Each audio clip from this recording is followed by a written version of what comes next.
What's shaking, Drizzy Dispatch fam? The news cycle is spinning faster than ever, and we've got the absolute hottest updates you cannot miss. Get ready, because we're diving deep into some major headlines that are setting the internet ablaze.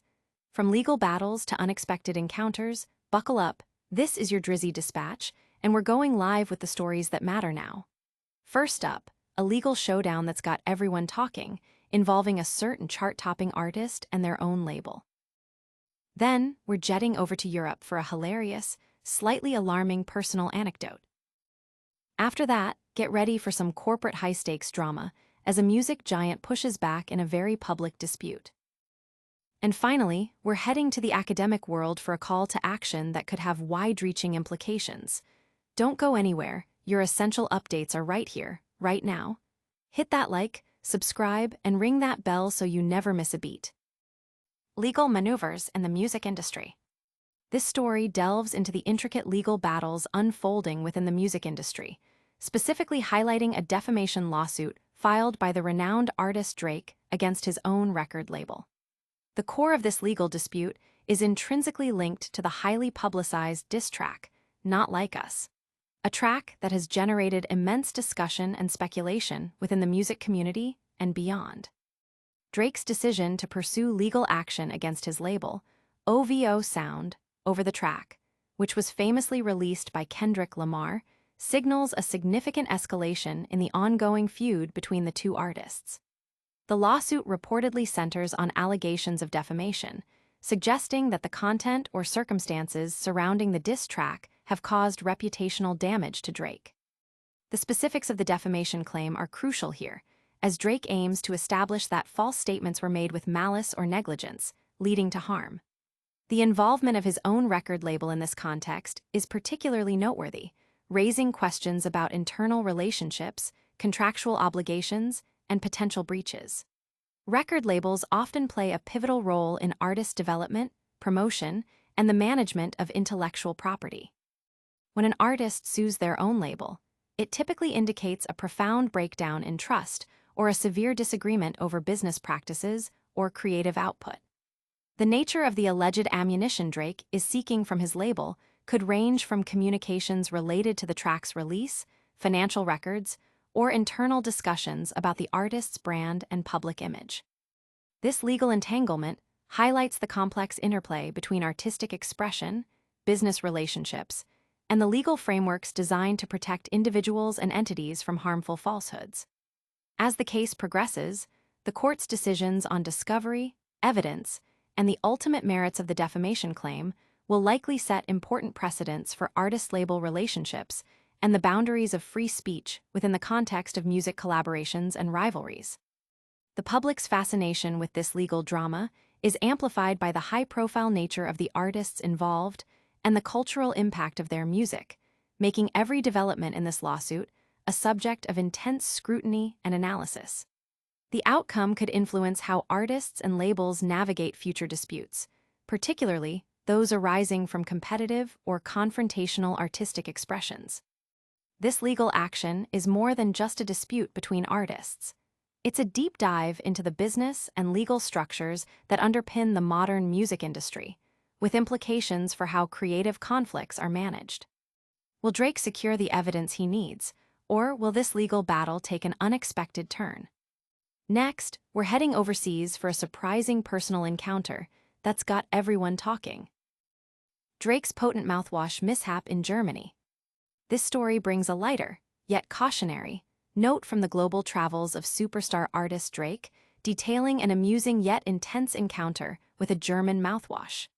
Drake recently shared his experience on social media, warning fans about a particularly potent German mouthwash he encountered, Dontodent Mundwasser-Konzentrat.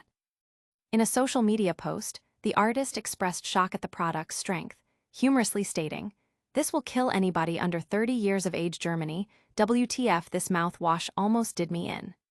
This statement immediately sparked curiosity and concern among his followers, many of whom were intrigued by the product's powerful formulation. The mouthwash, a concentrated rinse sold in Germany, is designed to be diluted significantly before use. According to the manufacturer's instructions, users are advised to mix 10 squirts to 1/4 glass of water every morning and evening and rinse your mouth for 30 seconds. Crucially, the product packaging includes prominent warnings. Do not swallow, do not use undiluted, for adults only. The reason behind these strict instructions lies in the mouthwash's exceptionally high alcohol content, reportedly at 64% alcohol by volume, alongside potent ingredients like menthol and eucalyptol, which contribute to its intense cleansing and flavoring properties. Customer reviews on the product's retail platforms often reflect a similar sentiment to Drake's experience, with some users noting that the recommended dosage might be excessive. For instance, one reviewer suggested that 10 squirts in 1/4 glass of water is way too much. Always use 2 squirts in a toothbrush cup, indicating that even the manufacturer's dilution guidance might be too strong for general use. Another customer commented, "I think the product is good. I just think the suggested dosage is excessive. 10 squirts in 1/4 glass of water is simply too much. It would be about half a bottle. Maybe it should say 10 drops."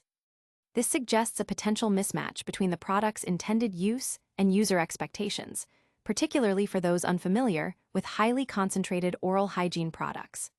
Dontodent is a brand commonly found in German drugstores like DM Drogerie Markt. While it's a staple for many in Germany, its robust formula, especially the high alcohol concentration and strong flavor profile, can be a surprising experience for newcomers. Drake's reaction implies he may not have followed the dilution instructions precisely, or perhaps even with dilution, the product's intensity was more than he anticipated. This anecdote serves as a humorous reminder of cultural differences in consumer products and the importance of reading instructions carefully, especially when dealing with potent formulations. Drake shared this while on his Some Special Shows For You European tour, ensuring his fans are aware of potential oral care surprises during their travels, or simply sharing a relatable moment of unexpected intensity from an everyday item. This incident highlights how even common household products can offer unexpected challenges, especially when crossing borders. Drake's European tour continues, but what's next on the horizon for the artist? Now, let's shift gears to a major corporate legal battle that's making waves in the music industry. Universal Music's legal stance against Drake's discovery demands. This news report details a significant legal confrontation between Universal Music Group, UMG, and the artist Drake, focusing on UMG's response to Drake's extensive discovery requests in a defamation lawsuit. The core of the dispute revolves around Drake's demands for access to sensitive internal communications, including emails and texts from UMG CEO Sir Lucian Grange, as well as Kendrick Lamar's recording contract details. Universal Music has vehemently opposed these demands, characterizing them as an attempt to harass the company and exploit its resources out of spite. In letters submitted to the court, UMG argues that Drake's premise, that he could only have lost a rap battle due to a secret conspiracy at the highest levels of UMG, is baseless and absurd. The company's legal team asserts that Sir Lucian Grange, as the CEO of a multinational enterprise, is focused on global strategy and not on vetting individual music tracks or artist promotional plans. Grange himself submitted a declaration to the court, refuting Drake's allegations and emphasizing his company's substantial investment in Drake's career, which spans hundreds of millions of dollars, including the acquisition of his recording catalog and publishing rights. Grange explicitly stated that he had never heard the song Not Like Us, nor seen its cover art or music video, until after their public release by Interscope Records. Drake's request for 5 years of Grange's compensation structure details is also being contested, with UMG arguing that Drake is not entitled to access such highly guarded and non-public company records based on what they deem a flimsy showing. Furthermore, UMG views Drake's demands concerning Lamar's recording contract, particularly the redacted portions, as another instance of Drake pursuing discovery based on personal grudges. Universal Music contends that the relevant portions of the contract, which pertain to UMG's rights to edit or reject music, have already been produced and are fully intelligible, making Drake's claim that redactions deprive him of context unconvincable. The label argues that Drake cannot adequately explain the relevance of the unredacted parts of the contract. This ongoing legal battle, which includes a marathon discovery process expected to last well into the future, is clearly straining the relationship between Drake and UMG. The intensity of the courtroom confrontation suggests a significant deterioration of their business association, the outcome of which remains uncertain, but will undoubtedly shape future interactions and legal precedents within the music industry. This legal back and forth underscores the high stakes and complex relationships inherent in the music business, especially when creative rivalries spill into the courtroom. As this legal drama unfolds, what does it mean for the future of artist-label partnerships?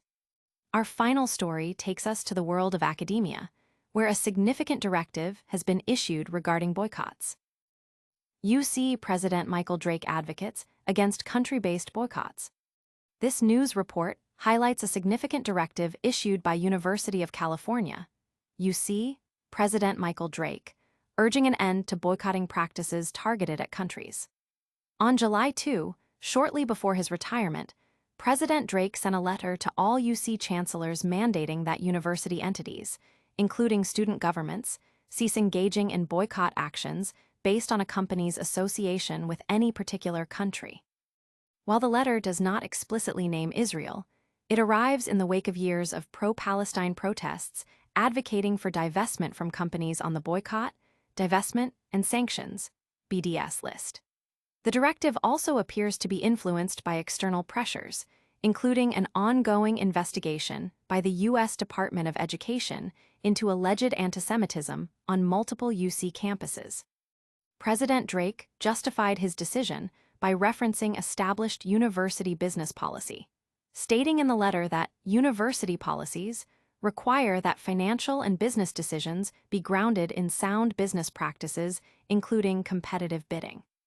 He further clarified that this principle extends to student governments, citing university policy, which mandates that any financial and business activity under the control of student governments is operated in accordance with sound business practices and is consistent with legal requirements and university policies and procedures. The letter explicitly notes that actions by university entities to implement boycotts of companies based on their association with a particular country would not align with these sound business practices. The precise impact of this policy enforcement on existing boycott initiatives remains unclear. For instance, the Associated Students of UC Davis, ASUCD, passed legislation in winter 2024 to boycott companies on the BDS list, and the UC Davis Law Student Association faced suspension earlier this year after attempting to incorporate BDS guidelines into their constitutional amendment. As of the report's publication, neither the UC Office of the President nor UC Davis leadership had released specific statements or guidelines on how to dismantle existing boycotts or prevent their recurrence. President Drake did, however, suggest an alternative to boycotts, noting that university policy permits student governments to take public positions on issues. This directive signifies a clear stance from the UC leadership against country-specific boycotts, aiming to ensure adherence to university business policies and potentially mitigate legal or regulatory challenges related to antisemitism allegations. The response from student governments and university entities to this directive is expected to be a developing story. This policy shift by UC President Drake underscores the challenges universities face in balancing student activism with institutional policies and legal compliance. As university policies on boycotts are clarified, what does this mean for student governance across the UC system? That's all the news we have for you today on Drizzy Dispatch.